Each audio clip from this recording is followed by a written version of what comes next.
ಶ್ರೀ ಗುರು ರಾಘವೇಂದ್ರಾಯ ನಮಃ.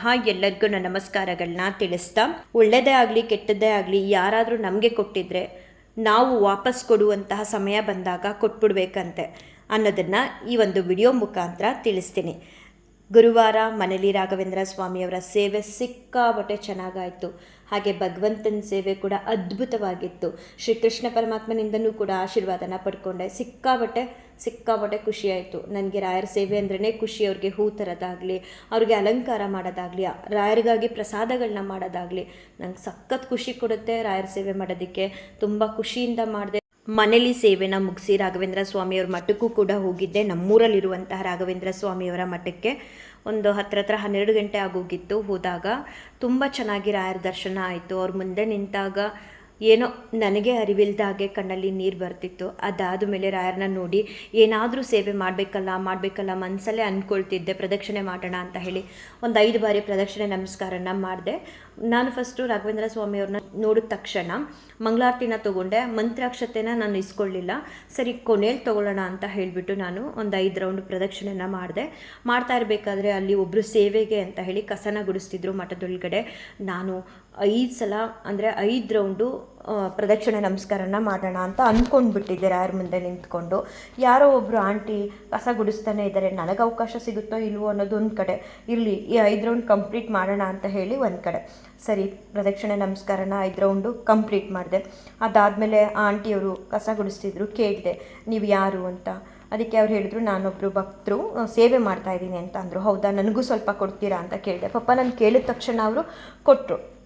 ಯಾವುದಾದ್ರೂ ಒಂದು ಸೇವೆನ ಮಾಡ್ಬೋದು, ಇದೇ ಮಾಡಬೇಕು ಇದು ಮಾಡಬಾರ್ದು ಅಂತ ಏನಿಲ್ಲ. ಅಲ್ಲಿ ಕೂತ್ಕೊಂಡು ಎಲ್ಲರೂ ಏನಾದರೂ ಪ್ರಸಾದ ಕೊಟ್ಟರೆ, ನಮ್ಮೂರು ರಾಯರ ಮಠದಲ್ಲಿ ಪ್ರಸಾದ, ಈಗ ಅನ್ನ ಪ್ರಸಾದ ಆ ಥರ ಏನೂ ಗುರುವಾರ ಕೊಟ್ಟಿರಲಿಲ್ಲ. ನಾನು 1-2 ಸಲ ಹೋಗಿದ್ದೆ ಮಹಾಮಂಗಳಾರತಿ ಸಮಯದಲ್ಲಿ. ಆ ಥರ ಏನು ಕೊಟ್ಟಿರಲಿಲ್ಲ. ತಿಂದು ಅಲ್ಲಲ್ಲೇ ಬಿಟ್ಟಿರ್ತೀರಲ್ಲ, ಅದನ್ನು ಕೂಡ ಯಾರಾದರೂ ಬಂದು ಹೇಳಿ ನಾವು ಕ್ಲೀನ್ ಮಾಡೋಣ ಅಂತ ಅಂದ್ಕೊಳ್ದೆ. ನಾವೇ ಕ್ಲೀನ್ ಮಾಡಿದ್ರೆ ಅದು ಒಂದು ಸೇವೆ ಆಗಿರುತ್ತೆ. ಸೊ ನಾನು ಕೇಳ್ಕೊಂಡ ತಕ್ಷಣ ನನಗೆ ಗುಡಿಸೋದಕ್ಕೆ ಅವಕಾಶ ಮಾಡಿಕೊಟ್ರು. ತುಂಬ ಖುಷಿಯಾಯಿತು. ಎಲ್ಲ ಕಸ ಎಲ್ಲ ಗುಡಿಸಿ ಎತ್ತಿಟ್ಬಿಟ್ಟು ಮತ್ತು ನಾನು ರಾಯರ ಬೃಂದಾವನದ ಹತ್ರ ಬಂದೆ. ಮಂತ್ರಾಕ್ಷತೆನೇ ತಗೊಂಡಿಲ್ವಲ್ಲ ಅಂತ ಹೇಳಿಬಿಟ್ಟು ಮಂತ್ರಾಕ್ಷತೆ ತೊಗೊಳಕ್ಕೆ ಅಂತ ಹೋದೆ. ಅನ್ಎಕ್ಸ್ಪೆಕ್ಟೆಡ್ ಅಂತ ಹೇಳ್ತಾರಲ್ಲ ಹಾಗೆ ನಾನು ಹೂವೇ ಕೂಡ ಮಾಡ್ಕೊಂಡಿರಲಿಲ್ಲ. ಯಾವಾಗಲೂ ನನಗೆ ರಾಯರ ಮಠದಲ್ಲಿ ಮಂತ್ರಾಕ್ಷತೆನ ಕೊಡ್ತಿದ್ರು ಪುರೋಹಿತರು. ಆದರೆ ನಿನ್ನೆ ನನಗೆ ಮಂತ್ರಾಕ್ಷತೆ ಜೊತೆಗೆ ಒಂದು ಬಾಳೆಹಣ್ಣು ಕೂಡ ಕೊಟ್ಟರು. ತುಂಬ ಖುಷಿಯಾಯಿತು. ಮತ್ತು ಅಲ್ಲಿಂದ ಹೊರಗಡೆ ಬರಬೇಕಾದ್ರೆ ಆ ಬಾಳೆಹಣ್ಣನ್ನು ತಗೊಂಡು ನಾನು, ಹಸು ನಿಂತಿತ್ತು. ಎಲ್ಲರೂ ಆ್ಯಕ್ಚುಲಿ ನಮಸ್ಕಾರ ಮಾಡ್ಕೊಂಡು ಹೋಗ್ತಿದ್ರು. ಹಸು ನೋಡಿದ ತಕ್ಷಣ ನನಗಂತೂ ಕೊಡಬೇಕು ಅನ್ನೋ ಮನಸ್ಸು. ನನ್ನ ಕೈಯಲ್ಲಿದ್ದರೆ ಅದು ಏನೇ ಆದರೂ ಸರಿ, ಹಸುಗೆ ಆಗಲಿ ಪ್ರಾಣಿ ಪಕ್ಷಿಗಳಿಗೆ ಆಗಲಿ ಕೊಟ್ಬಿಡ್ತೇನೆ. ಸೊ ಇದು ರಾಯರು ಕೊಟ್ಟರು ಬಾಳೆಹಣ್ಣು, ಈ ಹಸುಗೂ ಕೊಡಬೇಕು, ಏನು ಮಾಡೋದು ಮನೆಗೆ ತೊಗೊಂಡು ಹೋಗಬೇಕು ಅಂತ ಅಂದ್ಕೊಂಡಿದ್ನಲ್ಲ ಅಂತ ಹೇಳಿ ತಕ್ಷಣ ಆ ಬಾಳೆಹಣ್ಣನ್ನು 2 ಭಾಗ ಮಾಡಿ ನಾನು ಅರ್ಧ ತಿಂದು ನಮಸ್ಕಾರ ಮಾಡ್ಕೊಂಡು ಇನ್ನು ಉಳಿದಿದ್ದ ಅರ್ಧನ ಹಸು ಕೊಟ್ಟು ಮನೆಗೆ ಬಂದೆ. ಇನ್ನು ಮನೆಗೆ ಬಂದ ಮೇಲೆ ಆದ ಅನುಭವನ ತಿಳಿಸ್ಬೇಕು ಅಂತ ಅಂದರೆ, ನಾನು ಬೆಳಗ್ಗೆನೇ ನಮ್ಮ ಮನೆಯವ್ರನ್ನ ಡ್ರಾಪ್ ಮಾಡೋದಕ್ಕೆ ಅಂತ ಹೋದಾಗ ಸ್ವಲ್ಪ ಕೆಲಸ ಇತ್ತು. ಏನು ಕೆಲಸ ಅಂದರೆ, ನನಗೆ ಒಬ್ಬರು ಅಣ್ಣ, ನಾನು ಹೇಳಿದ್ದೆ ವಿಡಿಯೋದಲ್ಲಿ, ತಿರುಪತಿಯಿಂದ ಫೋಟೋ ಮತ್ತು ಪ್ರಸಾದನ ತಂದುಕೊಟ್ಟಿದ್ರು ಲಾಡೋಣ ಅಂತ ಹೇಳಿ. ಅವರು ತುಂಬ ದಿನಗಳ ಹಿಂದೆ ನಾನು ಅವ್ರಿಗೆ ಕೇಳಿದಾಗ ಅವರು ಹೇಳಿದರು, ನನಗೆ ನೀವು ರಾಘವೇಂದ್ರ ಸ್ವಾಮಿಯವ್ರ ಮುಂದೆ ಇಡ್ತೀರಲ್ಲ ಪ್ರತಿ ವಾರ ರವೆ ಉಂಡೆ, ಅದನ್ನು ಕೊಡಿ ಅಂತ ಹೇಳಿದರು. ಸರಿ ಆಯಿತು, ನಾನು ಅವ್ರು ಹೇಳಿ ತುಂಬ ದಿನ ಆಗಿತ್ತು. ಆಯಿತು ಅಣ್ಣವರೇ ಕೊಡ್ತೀನಿ ಅಂತ ಹೇಳಿ ಕೊಡೋದಕ್ಕೆ ಆಗಿರಲಿಲ್ಲ. ಮತ್ತು ಇವತ್ತು ಗುರುವಾರ ಅವ್ರಿಗೆ ಪ್ರಸಾದನ ಕಳಿಸ್ಕೊಟ್ಬಿಡೋಣ, ಅದು ಹೈದ್ರಾಬಾದ್ಗೆ ಕಳಿಸ್ಬೇಕಲ್ವ ಅಂತ ಹೇಳಿಬಿಟ್ಟು ಯೂಸ್ ಆ್ಯಂಡ್ ಥ್ರೋ ಬಾಕ್ಸು ಮತ್ತು ಪ್ಯಾಕಿಂಗ್ ಬಾಕ್ಸ್ ಎಲ್ಲ ತೊಗೊಂಡು ಬರೋಣ ಅಂತ ಹೇಳಿ ನಮ್ಮ ಮನೆಯವ್ರು ಡ್ರಾಪ್ ಮಾಡಿ, ಒಂದು ಮಾರ್ಕೆಟ್ ಇದೆ ಗ್ರೀನ್ ಹೈಪರ್ ಅಂತ, ಸೊ ಅಲ್ಲಿಗೆ ಹೋದೆ. ಆ ಮಾರ್ಕೆಟು ಹೇಳಬೇಕಂದ್ರೆ ಕೇರಳಿ ಅನಿಸ್ತು. ಅಲ್ಲಿ ಹೋದಾಗ ನನಗೆ ಏನು ಆಶ್ಚರ್ಯಕ್ಕಾದಿತ್ತು ಅಂತ ಅಂದರೆ, ಅಲ್ಲಿ ಗುರುವಾರ ಅಂತ ಹೇಳಿ ರಾಘವೇಂದ್ರ ಸ್ವಾಮಿಯವ್ರ ಹಾಡುಗಳನ್ನ ಹಾಕಿದ್ದಾರೆ. ನನಗೊಂಥರ ಶಾಕ್. ಬೆಳಗ್ಗೆನೇ ಪರವಾಗಿಲ್ಲ ಇಲ್ಲೂ ಕೂಡ ರಾಯರದ್ದು ಹಾಡು ಬರ್ತಿದೆಯಲ್ಲ ಅಂತ ಹೇಳಿ ಖುಷಿಯಿಂದ ನನಗೆ ಏನು ಬೇಕು ಅದೆಲ್ಲ ತೊಗೊಂಡು ಬಂದು ಕೌಂಟ್ರ್ ಹತ್ರ ನಿಂತ್ಕೊಂಡಾಗ ನನಗೆ ಅಲ್ಲಿ ಒಬ್ಬಟ್ಟಿಟ್ಟಿದ್ರು. ನನಗೆ ಅದು ನೋಡಿದ ತಕ್ಷಣ ತಿನ್ನಬೇಕು ಅಂತ ಅನ್ನಿಸ್ಲಿಲ್ಲ, ಬಟ್ ತೊಗೋಬೇಕು. ಒಬ್ಬಟ್ಟು ನಾನು ಸಾಮಾನ್ಯ ಹಂಗೆ ತೊಗೊಳ್ಳಲ್ಲ. ಈ ಥರ ಒಬ್ಬಟ್ಟೆಲ್ಲ ಮಹಾಲಕ್ಷ್ಮಿ ಸ್ವೀಟಲ್ಲಿ ಸ್ವಲ್ಪ ತೊಗೋತೀನಿ, ಇಲ್ಲಾಂತಂದರೆ ಮನೇಲಿ ಮಾಡ್ತೀನಿ, ಇಲ್ಲಾಂದರೆ ಯಾರಾದರೂ ಚೆನ್ನಾಗಿ ಮನೇಲಿ ಮಾಡೋರ ಹತ್ರ ತೊಗೊಂಬರ್ತೀನಿ. ಬಟ್ ಅಲ್ಲಿ ನೋಡಿದ ತಕ್ಷಣ ಇದನ್ನು ತೊಗೋಬೇಕು ಅಂತ ಅನ್ನಿಸ್ತು. ಸರಿ ತೊಗೊಂಡೆ 1 ಪ್ಯಾಕು. ತೊಗೊಂಡು ಬಂದು ಮಧ್ಯಾಹ್ನ ಮಠದಿಂದ ಬಂದಾಗ ರಾಯರಿಗೆ ಬೆಳಿಗ್ಗೆ ಮಾವಿನ ಹಣ್ಣನ್ನು ಇಡೋದಕ್ಕಾಗಿರಲಿಲ್ಲ ನೈವೇದ್ಯಕ್ಕೆ ಅಂತೇಳಿ. ಮತ್ತು ಇದೇ ಲಾಸ್ಟ್ ವೀಕು. ಇನ್ನು ಸದ್ಯಕ್ಕೆ 1 ತಿಂಗಳವರೆಗೂ ರಾಯರಿಗೆ ಯಾವುದೇ ರೀತಿಯ ಹಣ್ಣುಗಳನ್ನ, ತರಕಾರಿಗಳನ್ನ, ತೆಂಗಿನಕಾಯಿ ಇದೆಲ್ಲ ಕೊಡಬಾರ್ದು. ಕೆಲವೊಂದೊಂದು ಮಠಗಳಲ್ಲಿ ಯಾವ್ಯಾವ ರೀತಿ ಪದ್ಧತಿಗಳಿರುತ್ತೋ ಅದದ್ದೇ ಪದ್ಧತಿಗಳನ್ನ ನಾವು ಆಚರಣೆ ಮಾಡ್ಕೊಂಡು ಬಂದರೆ ಒಳ್ಳೆಯದು. ಈಗ ನಮ್ಮೂರು ರಾಯರ ಮಠದಲ್ಲಿ ಯಾವ ರೀತಿ ಮಾಡ್ತಾರೆ ಅಥವಾ ಮಂತ್ರಾಲಯದಲ್ಲಿ ಯಾವ ರೀತಿ ಮಾಡ್ತಾರೆ ಹಾಗೆ ನಾನು ಕೂಡ ಮನೇಲಿ ಮಾಡ್ತೀನಿ.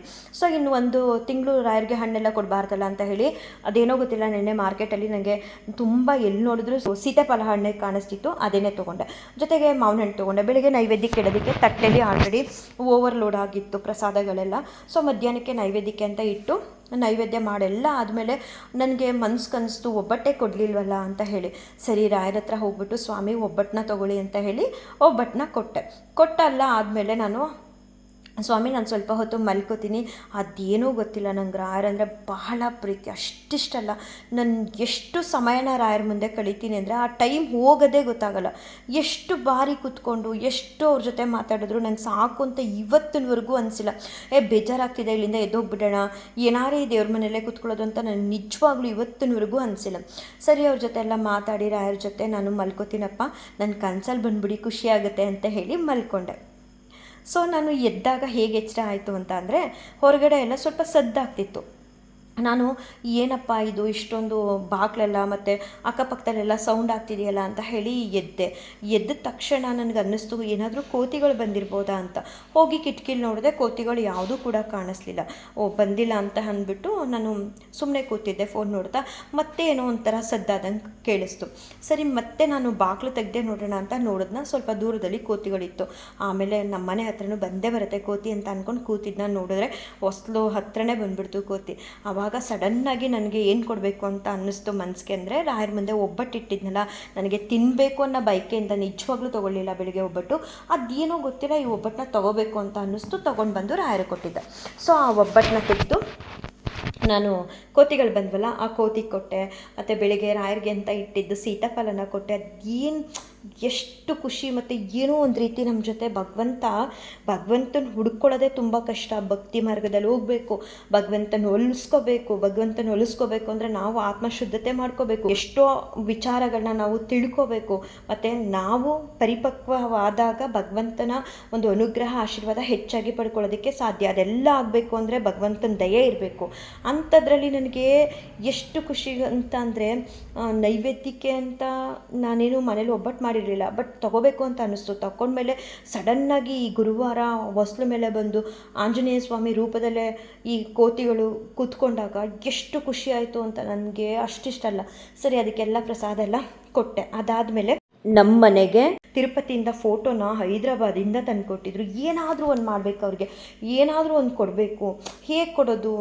ನಾನು ಒಂದು ಸಲ ಕೇಳಿದ್ದೆ, ಅಣ್ಣವರೇ ನಿಮ್ಮ ಬರ್ತಡೇ ಯಾವಾಗ ಹೇಳಿ ಅಂತ ಹೇಳಿಬಿಟ್ಟು. ಯಾಕಂದರೆ ನನಗೆ ದೇವರಂದರೆ ತುಂಬ ಇಷ್ಟ. ಮತ್ತು ನಾನು ಕೂತ್ಕೊಂಡು ಅನುಭವ ಹೇಳುವಾಗ ಹೇಳಿದ್ದೀನಿ, ತಿಮ್ಮಪ್ಪನ ಫೋಟೋ ನಮ್ಮ ಮನೆಗೆ ಬಂದರೆ ಎಷ್ಟು ಚೆನ್ನಾಗಿರುತ್ತೆ ಅಂತ. ಅದು ಇವ್ರ ಸ್ಟೋರಿನ ನೋಡ್ತಾ ಇನ್ಸ್ಟಾಗ್ರಾಮಲ್ಲಿ ನಾನು ಹೇಳ್ದೋಳು ಅಲ್ಲ ಸತ್ಯವಾಗ್ಲೂ ನೋಡಿದ್ರೆ ನಾನು ಅಂದ್ಕೊಂಡ ಹಾಗೆ ತಿರುಪತಿಯಿಂದ ಫೋಟೋ ಬಂತು. ಇವ್ರಿಗೇನಾದರೂ ಕೊಡಬೇಕು ಅಂತ ಅಂದ್ಕೊಳ್ತಿದ್ನ. ಆ ಅವಕಾಶ ನನಗೆ ಇವತ್ತು ಸಿಕ್ತು. ಸೊ ಅಣ್ಣವ್ರಿಗೆಲ್ಲ ರವೆ ಉಂಡೆನ ಪ್ಯಾಕ್ ಮಾಡಿ, ಜೊತೆಗೆ ಮಂತ್ರಾಲಯಕ್ಕೆ ನಾನು ಹೋಗಿದ್ದಾಗ ಪರಿಮಳ ಪ್ರಸಾದ ಅಕ್ಷತೆ ಎಲ್ಲ ತಂದಿದ್ನಲ್ಲ, ಅದೆಲ್ಲನೂ ಕೂಡ ಕೊಟ್ಟು ಅವ್ರಿಗೆ ಇವತ್ತು ಕಳಿಸ್ಕೊಟ್ಟೆ. ಈವ್ನಿಂಗು ಹೋಗೋದಕ್ಕೆ 1-2-3 ದಿನ ಆಗುತ್ತೆ ಅಂತ ಹೇಳಿದ್ದಾರೆ. ನೋಡೋಣ. ರಾಘವೇಂದ್ರ ಸ್ವಾಮಿಯವರ ಒಂದು ಶಕ್ತಿ ಯಾವುದೂ ಕೂಡ ಕೆಡೋದಕ್ಕೆ ಸಾಧ್ಯ ಇಲ್ಲ. ಅವ್ರಿಗೆ ಹೇಳ್ತೀನಿ, ಅಲ್ಲಿ ನೀವು ಪ್ಯಾಕಿಂಗ್ ಓಪನ್ ಮಾಡಿದ್ಮೇಲೆ ಹೇಗಿತ್ತು ಪ್ರಸಾದ ತಿಳಿಸಿ ಅಂತ. ತಿಳಿಸಿದ್ಮೇಲೆ ಖಂಡಿತವಾಗ್ಲೂ ಆ ಒಂದು ಅನುಭವನ ನಾನು ವಿಡಿಯೋ ಮೂಲಕ ಶೇರ್ ಮಾಡ್ಕೊಳ್ತೀನಿ. ಒಂದೊಂದು ನೀವು ಗಮನಿಸ್ಬೋದು, ಚಿಕ್ಕ ಅನುಭವಗಳು ಕೂಡ ತುಂಬ ಖುಷಿ ಕೊಡುತ್ತೆ. ನಾವು ಕಂಡ್ಕೋಬೇಕು. ಮೊದಲನೇದಾಗಿ ಭಗವಂತನ ಕಂಡ್ಕೋಬೇಕು ಅಂತ ಅಂದರೆ ನಮಗೆ ಸಹಾಯ ಮಾಡೋರೆ ರಾಘವೇಂದ್ರ ಸ್ವಾಮಿಯವರು ಸೇವೆನ ಮಾಡಿದ್ರೆ ಭಗವಂತನ ದರ್ಶನ ಆಗುತ್ತೆ. ಈಸಿಯಾಗಂತೂ ಆಗಲ್ಲ. ನಾವು ಸೇವೆ ಮಾಡ್ತಾ ರಾಯರ ಮೆಚ್ಚುಗೆನ ಪಡ್ಕೊಂಡಾಗ ರಾಘವೇಂದ್ರ ಸ್ವಾಮಿಯವರು ನಮ್ಮ ಕಷ್ಟಗಳನ್ನ ಕಳೆದು ಇಷ್ಟಾರ್ಥಗಳನ್ನ ಕರುಣಿಸೋದ್ರ ಜೊತೆಗೆ ಭಗವಂತನ ದರ್ಶನನ ಕೂಡ ನಮಗೆ ಮಾಡಿಸ್ತಾರೆ. ನಿಜವಾಗ್ಲೂ ರಾಯರ ಸೇವೆ ಮಾಡೋದು ಅಂದರೆ ನನಗೆ ಎಷ್ಟು ಖುಷಿ ಅಂದರೆ, ನನಗಂತೂ ಲಾಸ್ಟ್ ವೀಕು ನಂಜನಗೂಡಿಗೆ ಹೋಗಿದ್ದೆ. ಅದ್ರ ಲಾಸ್ಟ್ ವೀಕು ಗ್ರ್ಯಾಂಡಾಗಿ ಮನೇಲಿ ಮಾಡೋಕ್ಕಾಗಿರಲಿಲ್ಲ. ಇವತ್ತಂತೂ ಅಂದರೆ ನಿನ್ನೆ ಗುರುವಾರ ರಾಯರ ಸೇವೆ ಮಾಡಿ ಸಿಕ್ಕಾಬಟ್ಟೆ ಖುಷಿಯಾಯಿತು. ಜೊತೆಗೆ ನನಗೆ ರಾಯರ ಮಠದಲ್ಲಿ ಪ್ರಸಾದ ಸಿಕ್ಕಿದ್ದು ಏನೋ ಒಂಥರ ಖುಷಿ. ಯಾರೇ ಆಗಲಿ ನಮಗೆ ಏನೋ ಒಳ್ಳೆಯದನ್ನು ಕೊಟ್ಟಿದ್ದಾರೆ, ಒಳ್ಳೆಯದನ್ನು ಮಾಡಿದ್ದಾರೆ, ಒಳ್ಳೆಯದನ್ನು ಬಯಸ್ತಾರೆ ಅಂತ ಅಂದರೆ ನಮಗೆ ಒಂದು ದಿನ ಭಗವಂತ ಅವಕಾಶ ಕೊಟ್ಟಾಗ ಒಳ್ಳೆಯದನ್ನು ವಾಪಸ್ ಅವ್ರಿಗೆ ಮಾಡೋದಕ್ಕೆ ಆ ಒಂದು ಅವಕಾಶನ ಉಪಯೋಗ ಮಾಡ್ಕೋಬೇಕು.